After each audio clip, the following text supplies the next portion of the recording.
Bismillahirrahmanirrahim. Assalamualaikum warahmatullahi wabarakatuh. Alhamdulillahilladzi 'allama bil qalam, 'allamal insana ma lam ya'lam. Wa nashhadu an la ilaha illallah wahdahu la syarikalah wa nashhadu anna Muhammadan abduhu wa rasuluh. Allahumma shalli wa sallim wa barik ala hadzal nabiyil karim, nabiyil ummi wa ala alihi wa sahbihi ajmain wa ba'du. Rabbi shrah lana sadrana wa yassir lana umrana wa hlul 'uqdatam min lisanina yafqahu qawlana. Teman-teman yang insya Allah Subhanahu wa Ta'ala muliakan, khususnya yang sedang mengkaji mata kuliah ilmu ulumul hadis. Kesempatan kali ini pertemuan kita yang selanjutnya, yaitu sebelumnya kita membahas tentang perbedaan antara sunnah dengan hadis. Pada kesempatan kali ini kita akan mencoba membahas tentang ilmu hadis ya, atau ulumul hadis. Ilmu hadis atau ulumul hadis ini adalah materi inti dalam kajian kita pembahasan yang berkaitan dengan masalah hadis, yang tentunya kita akan mempelajari lagi nanti secara mendalam bagaimana tentang hadis itu bisa sampai kepada kita, bagaimana cara mentakhrijnya, bagaimana silsilahnya, bagaimana riwayat dan sebagainya. Ilmu hadis atau disebut dengan ulumul hadis ini adalah merupakan bagian daripada ilmu yang perlu kita pelajari ya, karena ilmu ini terutama tampak setelah Rasulullah SAW wafat. Ketika umat Islam sangat memperhatikan tentang pengumpulan hadis-hadis karena khawatir adanya ketersia-siaan atau adanya tercecer hadis satu dengan yang lainnya, maka para sahabat berusaha dengan keras untuk bagaimana menjaga, menukil, serta menghafal dan menulis hadis. Dari sisi penulisan hadis Nabi SAW lebih dahulu ditulis daripada ilmu hadis tersebut gitu. Jadi hadis yang dilakukan, isi matan hadis yang dilakukan oleh para sahabat, yang dilakukan sejak zaman Rasulullah SAW hidup sampai kemudian dilanjutkan pada masa generasi selanjutnya, maka ternyata berkembang juga ilmu yang berkaitan dengan masalah ilmu hadis tersebut gitu. Jadi bukan hanya hadisnya yang ditulis yang sampai kepada kita ya, hadis riwayat Bukhari, hadis riwayat Muslim, berbagai macam isi yang ada di dalam hadis yang kita pahami, tetapi juga ternyata ada ilmu yang berkaitan dengan masalah hadis tersebut gitu. Di mana ilmu hadis ini merupakan salah satu di antara kajian ilmu yang perlu kita pahami, yang perlu kita pelajari, karena di dalam ilmu hadis ini kita akan mengetahui secara lebih mendalam bagaimana bentuk riwayat, bagaimana bentuk sanad, dan bagaimana bentuk matan yang kita ketahui di dalam ilmu hadis tersebut itu. Maka secara umum kalau kita membahas tentang masalah ilmu hadis, maka perlu kita mengetahui terlebih dahulu apa itu ilmu hadis ya.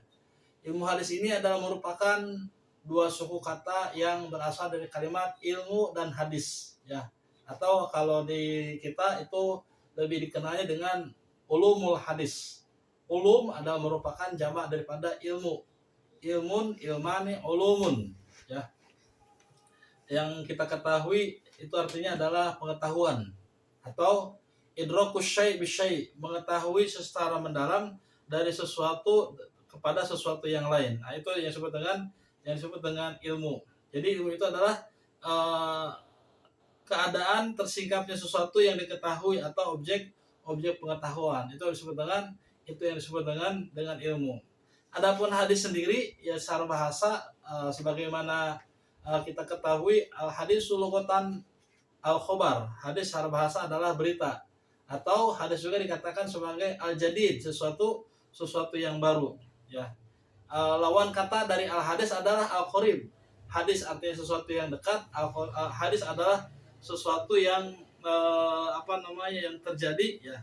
Di maknanya juga hadis adalah merupakan mengandung arti dekat, al qorib. Al hadis bimana al qorib.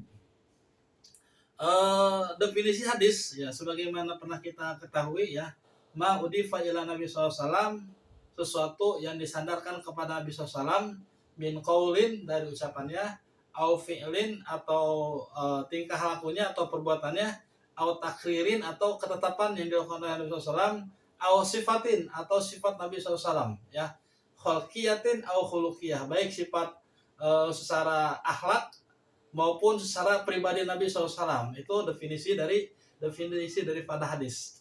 Adapun ilmu hadis, ya, ketika disandingkan kalimat ilmu dengan kalimat hadis, maka dia memiliki definisi yang berbeda dengan kalimat hadis tersebut gitu.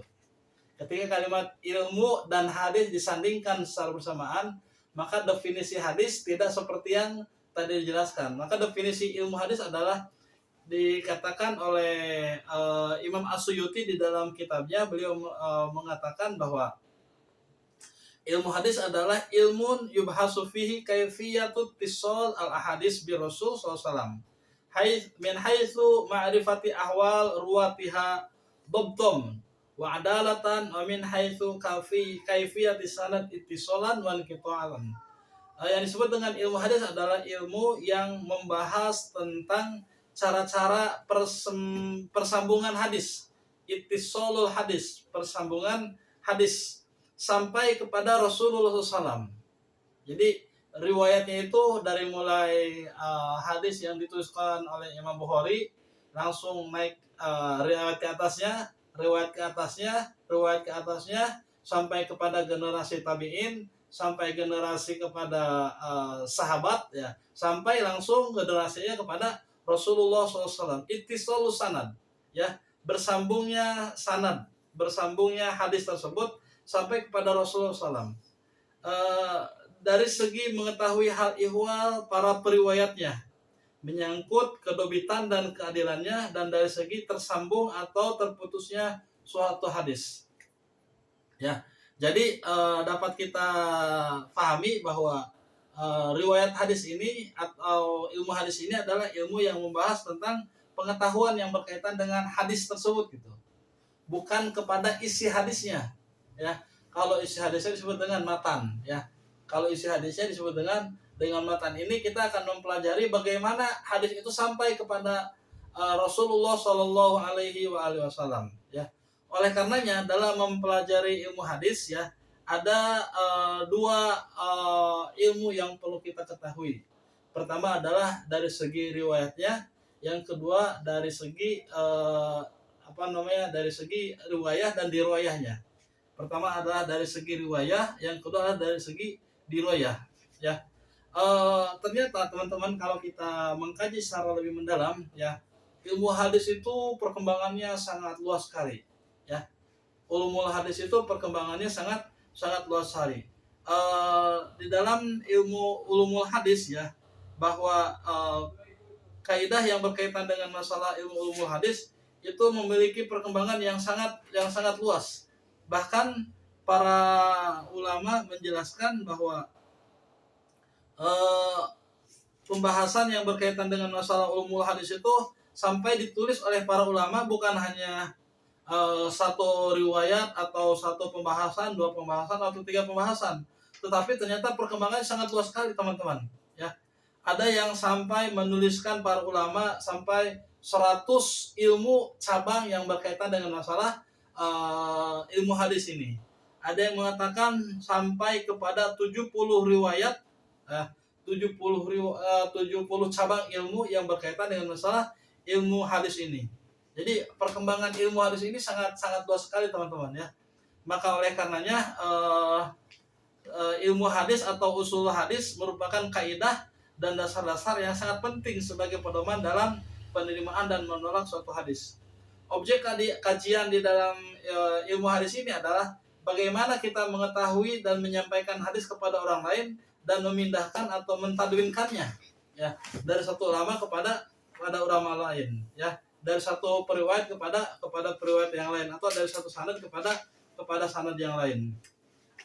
Maka oleh karenanya pembagian kajian dalam ilmu hadis ini secara umum terbagi kepada dua bagian. Pertama adalah yang berkaitan dengan masalah ilmu riwayah, yang kedua adalah yang berkaitan dengan masalah ilmu dirwayah, ya. Para ulama mendefinisikan apa itu ilmu riwayah di dalam hadis, ya. Salah satu di antaranya adalah Imam Muhammad Al-Ajjaj Al-Khatib. Beliau mendefinisikan yang disebut dengan riwayah hadis. Yang disebut dengan riwayah hadis adalah al ilmu alladzi yaqumu ala naqlin ma udifa ila nabi sallallahu min qaulin aw fi'lin aw takrin aw sifati khalqiyah aw khulqiyah naqlan daqiqan muharrara. Yang disebut dengan ilmu hadis riwayah adalah ilmu pengetahuan yang mengkaji tentang segala yang disandarkan kepada Nabi SAW, baik berupa perkataan, perbuatan, ketetapan serta fisik atau psikis Nabi SAW, baik yang detail maupun yang terperinci. Jadi riwayat hadis itu adalah lebih kepada isi yang ada di dalam ilmu hadis tersebut gitu. Oleh karenanya ilmu hadis riwayah ini adalah untuk menghindari adanya penukilan hadis yang salah dari sumbernya yang pertama, yaitu Nabi SAW. Objek pembahasan di dalam ilmu hadis riwayah ini ya, ada beberapa kajian yang dijelaskan oleh para ulama. Ya, di antaranya adalah ketika kita mengkaji sebuah ilmu hadis riwayah, maka ada 3 objek utama yang perlu kita pahami. Pertama adalah di dalam ilmu riwayah hadis ini mengkaji tentang segala yang disandarkan pada Nabi SAW, baik berupa perkataan, perbuatan, ketetapan sifat fisik atau psikis Nabi SAW. Yang kedua adalah pengkajian dilakukan secara detail dan terperinci. Yang ketiga, pengkajian dan pengutipan dilakukan secara bebas dan cermat. Dan yang keempat, mengkaji pada segala yang disandarkan pada sahabat atau tabi'in. Oleh karenanya di dalam ilmu riwayat hadis ini ya, para ulama menjelaskan bahwa objek utama dari hadis riwayah itu harus orang-orang yang memang memiliki kredibilitas dan kemampuan yang sangat memiliki kemampuan dan kriteria tertentu dalam prasyarat seseorang dikatakan sebagai periwayat hadis.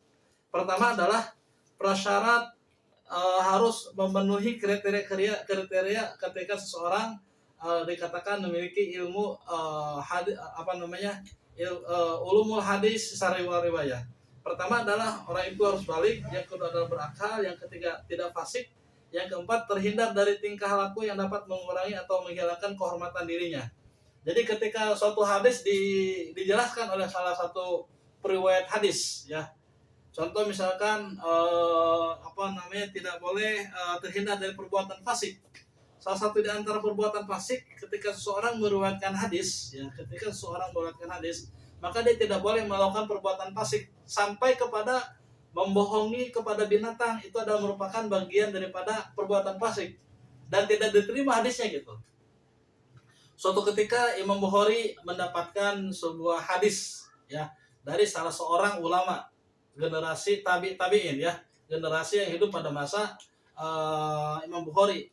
Ketika beliau mendapatkan informasi bahwa ini hadis diriwayatkan oleh seseorang yang berada di Baghdad ya. Kemudian Imam Bukhari yang berada di Bukhara, kalau sekarang Bukhara itu berada di negara antara Rusia. Beliau berjalan kaki sampai ke Baghdad untuk mendapatkan suatu hadis, bahwa ada suatu hadis yang diriwayatkan oleh salah seorang ulama yang ada di Baghdad. Akhirnya beliau berjalan kaki sampai kemudian ke Baghdad. Ketika sampai, beliau tidak menanyakan langsung ulama tersebut gitu, tetapi Imam Bukhari melihat sikap dan pribadi ulama tersebut yang meriwayatkan hadis ini. Ketika beliau melihat ternyata seorang periwayat hadis ini ya, dia memberikan makan kepada kucing, tetapi bukan maksud memberikan makan gitu. Artinya kalau bahasa kita mungkin membohongi kucing gitu. Kucing dipanggil, setelah kucing itu datang mau dikira mungkin kucing itu dikasih makan, ternyata makanan itu kalau bahasa kita itu dipermainkan dulu kucingnya gitu, baru dikasihkan makan. Ketika Imam Bukhari melihat perbuatan tersebut, Imam Bukhari langsung tidak menerima hadis yang diriwayatkan oleh ulama ini. Kenapa demikian? Karena dia dikatakan oleh Imam Bukhari telah melakukan perbuatan fasik. Padahal hanya mungkin kalau bahasa kita biasa aja gitu, melakukan perbuatan seperti itu gitu. Tetapi menurut Imam Bukhari tidak boleh seorang periwayat hadis melakukan perbuatan fasik seperti itu. Maka kemudian Imam Bukhari tidak menerima hadis yang dilakukan oleh seorang ulama yang memang dia telah melakukan perbuatan fasik gitu. Padahal hanya mau memberikan makan kepada kucing, tetapi dipermainkan terlebih dahulu. Maka seorang periwayat hadis itu tidak boleh melakukan perbuatan fasik, terhindar dari tingkah laku yang dapat mengurangi atau menghilangkan kehormatannya atau izahnya, ya. Maka seorang perawi hadis, ya, dia tidak boleh memakai pakaian yang tanda kutip, kalau kita kan pakai pakaian kaos oblong kalau pergi kemana-mana, atau ketika seseorang melakukan ibadah kepada Allah Subhanahu Wa Taala, ya, seorang perawi hadis itu harus menjaga izahnya. Jangan hanya menjaga izahnya kepada orang lain, namun juga menjaga izahnya kepada Allah Subhanahu Wa Taala. Ketika dia berhadapan dengan Allah, ketika dia akan menghadap Allah, ketika dia melaksanakan sholat misalkan, dia harus memakai pakaian yang memang disunahkan memakai pakaian tersebut gitu. Tidak memakai pakaian oblong, apalagi memakai pakaian yang ala kadarnya. Apalagi mungkin ya di antara kita sering memakai pakaian yang ya boleh dikatakan baju tidur dipakai untuk sholat gitu. Nah, itu mengurangi izah. Jangankan kepada manusia, ya jangankan kepada Allah Subhanahu Wa Taala, kalau kita hilang izah kita kepada orang lain, maka periwayatan hadis tersebut tidak diterima. Mampu menyampaikan hadis yang telah dihafalnya, dan jika dia mempunyai catatan hadis, maka catatan itu dapat dipercaya. Dan yang terakhir adalah mengetahui dengan baik hal-hal yang dapat merusak makna hadis yang diriwayatkannya. Maka oleh karenanya dalam prasyarat di atas, seorang periwayat hadis harus memiliki kaidah. Pertama, ketika hadis itu disampaikan, ya, jika hadis itu diterima melalui pendengaran, maka perlu diteliti bagaimana cara mendengarnya, yaitu mendengar bunyi teks pelafalan hadis dari guru hadis yang didiktekan kepada dia, atau disampaikan dalam suatu majelis berdasarkan hafalan yang kemudian dicatatnya. Jadi ketika simaan atau ketika mendengarkan hadis dari gurunya, itu bisa jadi mungkin dalam bentuk seperti kita sorokan itu. Seorang ulama mengajarkan kepada muridnya, kemudian muridnya mengucapkan kembali seperti apa yang diucapkan oleh gurunya dalam bentuk simaan tersebut. Atau mungkin dalam bentuk halakoh, dalam bentuk kajian bersama yang kemudian dibaca bersama-sama, kemudian setelah selesai dihafalkan bersama-sama. Itu dalam bentuk simaan. Cara ini meskipun menurut kebanyakan ulama dianggap yang paling tinggi kualitasnya, namun masih dipersoalkan lagi karena berkaitan dengan ketetapan periwayat dalam penerimaan hadis tersebut. Yang kedua, jika hadis ini diterima dengan cara dibacakan atau qiraah, ya, atau dibacakan secara langsung kemudian diucapkan, ya, dibaca sendiri atau dibacakan oleh orang lain, maka yang perlu dicermati adalah bagaimana cara pembacaannya, yaitu dengan cara periwayatan muridnya langsung menghadapkan hadis tersebut kepada gurunya dengan cara membaca sendiri, atau dibacakan oleh orang lain dan dia mendengarkannya. Riwayat hadis yang dibacakan tersebut bisa berasal dari catatannya atau dari hafalannya. Maka pada saat dibacakan, guru mendengarkan dan memadukan dengan hafalannya sendiri atau memadukan dengan catatan yang dimilikinya. Yang ketiga, jika hadis diterima melalui wasiat, ya, maka yang harus diteliti adalah apakah seorang periwayat memberikan wasiat kitab hadis yang diriwayatkannya kepada orang lain, maka berlakulah wasiat. Misalnya ketika pemberi wasiat meninggal dunia, kemudian dalam suatu perjalanan, ya, maka kata-kata tersebut harus benar-benar disampaikan gitu. Karena tidak boleh disembunyikan suatu hadis ketika itu menjadi sebuah wasiat. Nah, ini yang disebut dengan riwayat hadis gitu. Hadis yang diriwayatkan melalui periwayatan, ya. Maka oleh karenanya Imam Az-Zarqani sebagaimana dinukilkan di dalam definisi ilmu hadis riwayat, beliau mengatakan ilmu hadis riwayatun yakumu ala naqlil muharrar ad-daqiq likulli ma udifa ila Nabi sallallahu alaihi wasallam min qaulin aw fi'lin aw taqrin aw sifatin wa likulli ma udifa min dzalika ala sahabati aw tabi'in. Bahwa yang disebut dengan ilmu hadis riwayah adalah ilmu yang mengupayakan pengutipan bebas dan cermat, ya. Ini definisi tentang ilmu hadis secara diroyah, ya. Tadi kan dijelaskan ada ilmu secara riwayah, ada ilmu secara diroyah. Imam Suyuti mendefinisikan hadis diroyah, ya. Apa yang disebut dengan hadis diroyah? Hadis diroyah adalah ilmun yu'rafu minhu haqiqatur riwayah wa syurutuha wa awa'uha wa ahkamuha wa halur ruwat wa syurutuhum asnafur marwiyat wa ma yata'allaqu biha. Ilmu pengetahuan untuk mengetahui hakikat periwayatan, syarat-syarat macam-macam dan hukum-hukumnya, serta untuk mengetahui keadaan para periwayat hadis dari syarat-syarat mereka serta macam-macam hadis yang mereka riwayatkan dan segala yang berkaitan dengannya. Oke. Maka kemudian dari definisi tersebut yang dikatakan yang dikatakan di dalam penjelasan Imam Suyuti terhadap ilmu hadis diroyah, maka ilmu hadis diroyah ini menurut definisi di atas dapat diartikan bahwa pertama, hakikat periwayatan yaitu perwakilan dan penyandarannya kepada sumber hadis dan sumber berita yaitu Nabi SAW. Yang kedua, salah satu periwayatan yang penerimaan periwayatan tersebut yang akan diriwayatkan dengan macam-macam serta penerimaannya dan penyampaiannya. Yang ketiga, macam-macam periwayatan itu membicarakan tentang tersambungnya dan terputusnya riwayat-riwayat tersebut. Hukum-hukum periwayatan yaitu pembahasan tentang diterima atau ditolaknya suatu hadis, ya. Ini yang berkaitan dengan masalah diroyah, ya. Ada beberapa perbedaan antara ilmu hadis diroyah dengan ilmu hadis riwayah, ya. Ada perbedaan antara ilmu hadis riwayah dengan ilmu hadis diroyah. Ilmu hadis riwayah, ya, kalau kita mencermati secara lebih mendalam dalam melakukan suatu ilmu, ya, ketika seorang ulama melakukan sebuah pembahasan yang berkaitan dengan masalah riwayah, maka periwayatan itu satu kesatuan harus ada kesambungan gitu. Itu yang disebut dengan riwayah. Sedangkan di dalam diroyah itu satu ilmu yang membahas di dalamnya adalah yang berkaitan dengan masalah matan dengan sanad suatu hadis. Jadi kalau riwayat itu kepada riwayat hadisnya, kalau diroyah itu kepada sanad dan matan hadis tersebut gitu. Jadi persamaannya sama, semuanya menjelaskan tentang sesuatu yang disandarkan kepada Nabi SAW min qaulin au fi'lin au takririn au sifatin khalqiyah au khulqiyah. Tetapi ada perbedaan antara ilmu hadis riwayah dengan ilmu hadis diroyah. Kalau ilmu hadis riwayah itu lebih kepada riwayat-riwayat hadis, ya, lebih kepada riwayat-riwayat hadis. Bagaimana hadis ini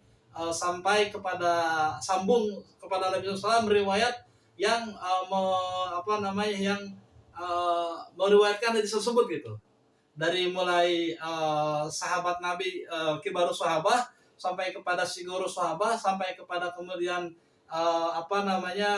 tabiin, ya, sampai kepada tabiin, sampai generasi tabiin, generasi keempat setelah Rasulullah SAW, sampai kepada generasi selanjutnya gitu, yaitu tabiin sampai kepada Imam Bukhari dan Imam Muslim sampai ke bawahnya. Nah, ini bagaimana periwayatannya? Nah, ini disebut dengan ilmu riwayah.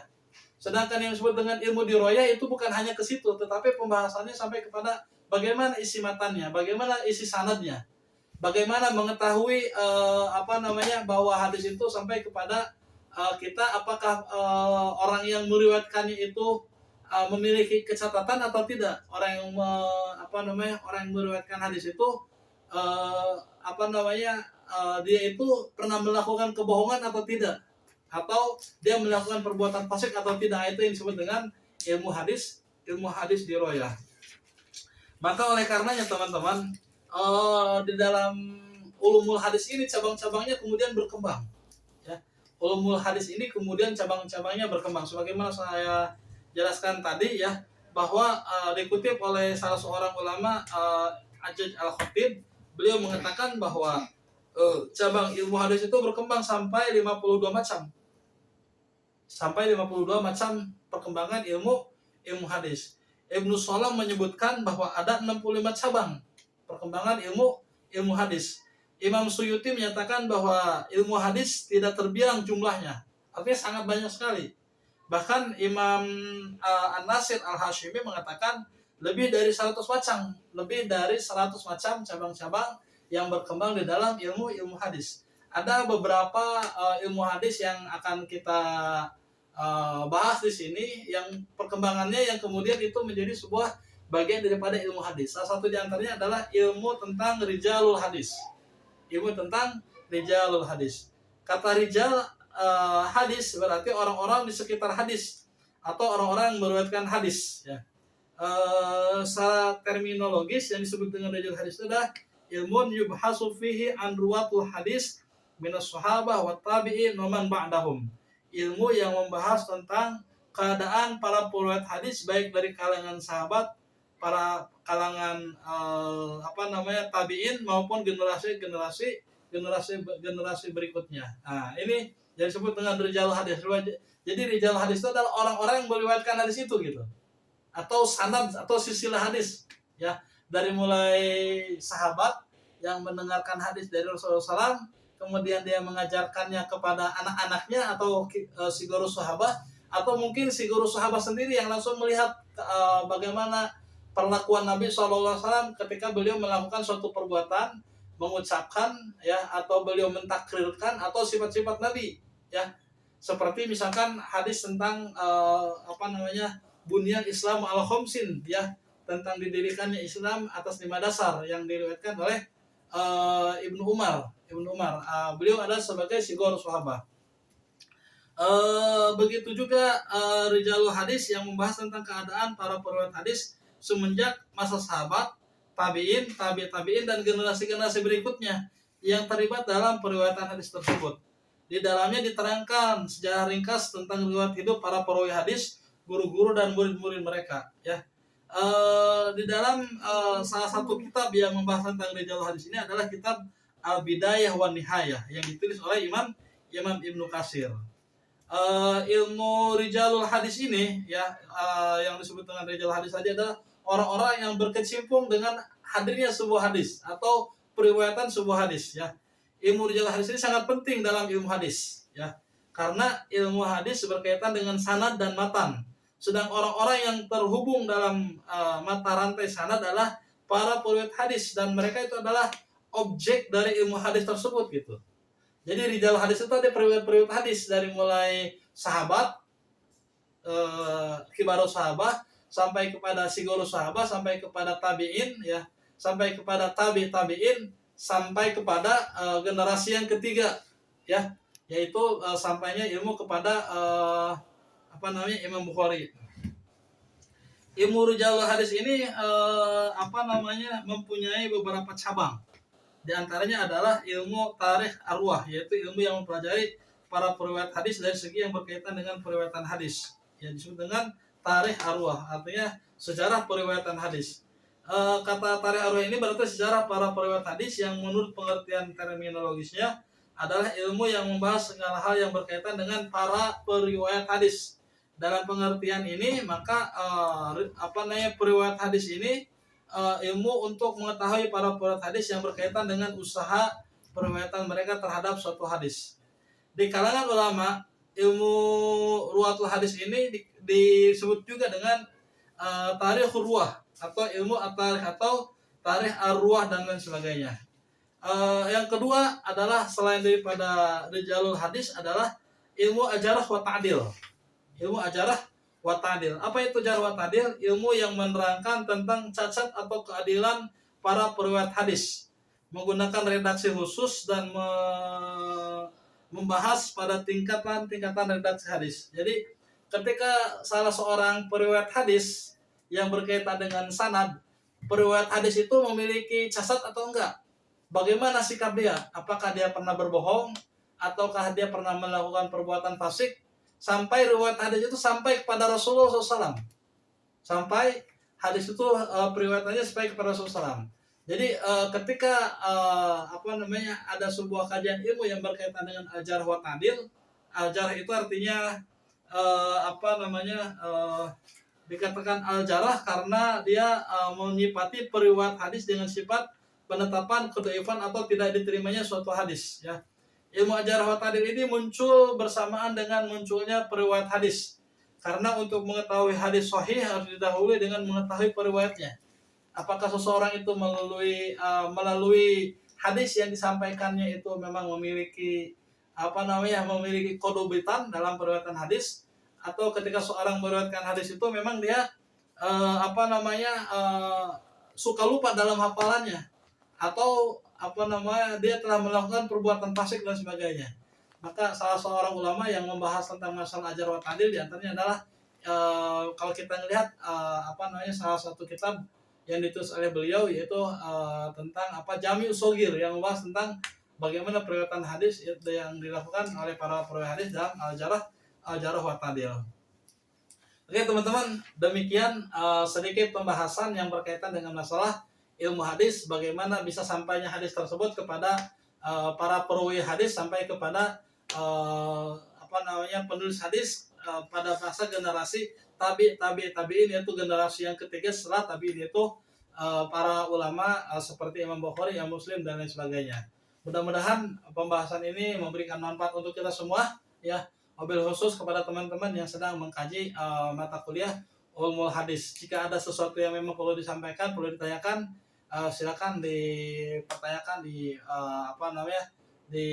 YouTube yang kami sampaikan, yang kemudian kita bisa mendiskusikannya bersama-sama. Dari saya cukup sekian. Bila ada yang kurang jelas, kita diskusikan bersama-sama. Assalamualaikum warahmatullahi wabarakatuh.